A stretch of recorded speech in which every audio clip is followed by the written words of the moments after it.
Potencial de membrana. Este se refiere a la diferencia de potencial eléctrico existente entre dos fases separadas por una membrana. En este existen varias fases. Estas fases son primero, potencial de reposo, despolarización, potencial de acción máximo, repolarización y por último, periodo refractario. Todo esto está regulado por un mecanismo llamado bomba de sodio-potasio. Este puede ser de dos tipos, por difusión o en reposo.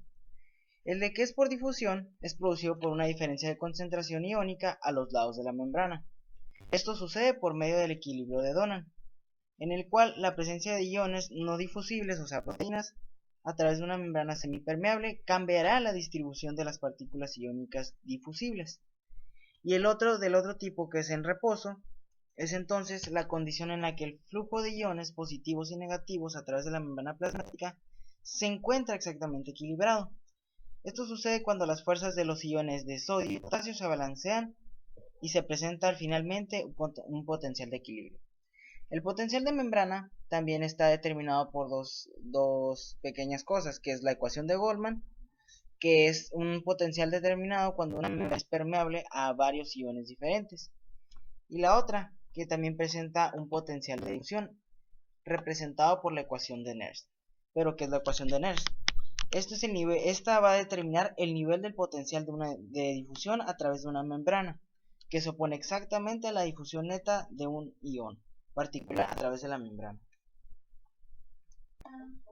Potencial de acción en el axón. Como protagonistas tenemos a las neuronas. Pueden ser potencial graduado o por potencial de acción. En el potencial graduado presentan una estimulación corta y en el potencial de acción son impulsos nerviosos. Las fuerzas impulsoras que presentan pueden ser por gradiente de concentración o gradiente electroquímico. Las de concentración van de una mayor concentración a una menor concentración y las electroquímicas se rigen por cargas eléctricas. En el potencial de acción encontramos a los transportadores. Pueden ser antitransportadores o contratransportadores. Los antitransportadores llevan iones dentro de la célula. Los contratransportadores los llevan fuera de la célula. En este potencial de acción encontramos canales iónicos dependientes del voltaje, tales como el potasio y el sodio. Los del potasio permiten una rápida repolarización y, al igual que los de sodio, presentan compuertas de activación e inactivación. En los canales del sodio tenemos su despolarización y repolarización. La conductancia. La conductancia permite que el ion vaya de un nódulo de Rambier a otro y que sea su conducción saltatoria. Tenemos propagación de impulso, que esto excita a la célula y a sus porciones adyacentes. También tenemos alteración por corriente externa, pueden ser anestésicos locales o neurotoxinas. Y por último encontramos su periodo refractario. Este puede ser relativo o absoluto. Sinapsis. La sinapsis es la transmisión de información de una célula presináptica a otra posináptica. La célula presináptica es el axón y la célula posináptica es la dendrita. La sinapsis tiene dos tipos, la química y la eléctrica. En la química va a estar sujeta a estímulos excitatorios e inhibitorios. Y tenemos los receptores sensoriales, tales como el frío, el calor, tacto, ruido, dolor, la luz, etc. Por su ubicación, esta se va a dividir en axosomática, axoaxónica, axodendrítica, entre otras, pero las principales son estas tres. La unión neuromuscular va a ser el conjunto de un axón y una fibra muscular. Por medio de la unión de dos moléculas de acetilcolina y la entrada de sodio, se va a dar la contracción muscular, lo que va a dar que se puedan mover estos músculos. Los canales iónicos van a ser dependientes de ligando y los dependientes de voltaje. Dependientes de voltaje tales como el sodio, el cloro, el potasio, entre otros iones. Mecánica muscular. Para su estudio se clasifica en propiedades elásticas y en los músculos. En las propiedades elásticas encontramos que se clasifican por propiedades y deformación. Las propiedades pueden ser tensión, compresión y flexión, y su deformación puede ser plástica o elástica. Los músculos son tejidos u órganos del cuerpo que se contraen, los cuales encontramos que son de tipo liso, esquelético y cardíaco. Tienen una contracción, la cual se puede regular o calcular por la ley de Hooke y ley de Laplace. En los factores que influyen en la contracción tenemos la fuerza del estímulo, duración del estímulo, peso de la carga y temperatura óptima. En sus características generales vemos que los músculos se componen de miofibrillas, las cuales a su vez se componen de filamento grueso y delgado, a los cuales también están compuestos por proteínas, miosina y actina. Las miofibrillas también se pueden clasificar en fibras paralelas y fibras oblicuas. Bueno, en esta ocasión hablaremos del músculo esquelético. Para empezar, nombraremos sus estructuras. El músculo esquelético está formado por sarcómeros y por unas proteínas que son la miosina y la actina. Los sarcómeros van a tener un cierto número de bandas que a continuación se van a nombrar. Bueno, tenemos claro que el grado de superposición de filamentos gruesos y delgados es importante en la determinación de la cantidad de fuerza que el músculo esquelético puede generar. Y algunas de las características de las proteínas contráctiles son las siguientes. En el sarcómero tenemos que las líneas Z representan los bordes del sarcómero, y durante el acortamiento de estas líneas, el acortamiento del sarcómero, estas líneas se van acercando unas a otras.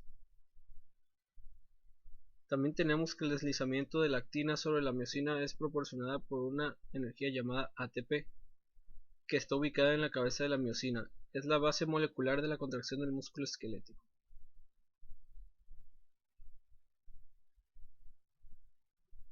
Algunas de las otras proteínas que están involucradas en el mantenimiento de la estructura precisa de los sarcómeros es la titina, la distrofina y las glucoproteínas.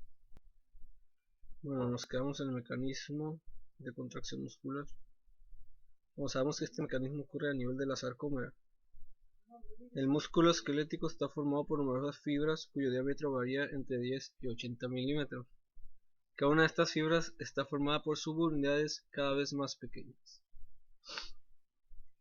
Bueno, si vamos a hablar un poco del sarcolema, tenemos que mencionar que el sarcolema es una fina membrana que envuelve a una fibra musculoesquelética. Esta está formada por una membrana celular verdadera denominada membrana plasmática, cubierta externamente y formada por una capa delgada de material polisacárido que contiene numerosas fibrillas delgadas de colágeno. Y ahora si hablamos de las miofibrillas. Las miofibrillas están formadas por filamentos de actina y miosina, como mencionamos al principio de este tema. Cada fibra muscular contiene miofibrillas. Está formado por aproximadamente 1500 filamentos de miosina y 3000 filamentos de actina adyacentes entre sí. La miosina, los filamentos de miosina y de actina se interdigitan parcialmente y de esta manera hacen que las miofibrillas tengan bandas claras y oscuras alternas. Encontramos dos tipos de bandas. Las bandas claras contienen solo filamentos de actina y se denominan bandas I, porque son isótropas a la luz polarizada. Y todas las bandas oscuras contienen filamentos de miosina se les denomina banda A, porque son anisótropas a la luz polarizada que se origina en los lados de los filamentos de miosina. Músculo cardíaco. Las características de este músculo va a ser que es estriado, presenta un núcleo central, discos intercalares y células ramificadas. Estas células van a estar unidas por conexiones comunicantes. Va a utilizar ATP para la fosforilación activa y los iones de calcio que van a ser esenciales para la contracción del músculo. El ATP va a ser glucosa, piruvato, lactato, ácidos grasos libres, cuerpos cetónicos, por así mencionarlo. En la contractilidad va a intervenir un efecto inotrópico positivo y negativo. En el sistema nervioso simpático va a aumentar la contractibilidad y en el sistema nervioso parasimpático va a disminuir la contractibilidad. El regulador de este va a ser la norepinefrina.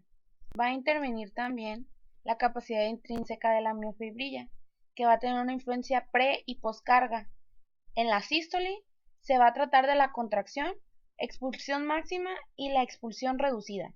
Y en la diástole va a ser el llenado rápido, la diástasis y la contracción auricular. Músculo liso. Cuando hablamos de músculo liso, estamos hablando de un músculo que no presenta estriaciones. Su contracción es tónica e involuntaria. El axón es autónomo. Presenta actina, miosina y fibras musculares ordenadas.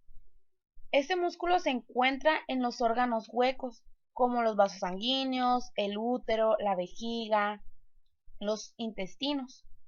Para que este músculo se contraiga, va a influir la apertura de canales de calcio.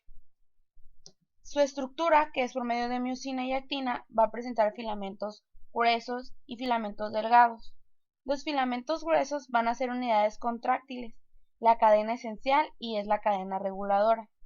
Los filamentos delgados, estos no tienen troponina, tienen caldesmina y calponina. Y los filamentos gruesos y delgados contribuyen a su ensamblaje.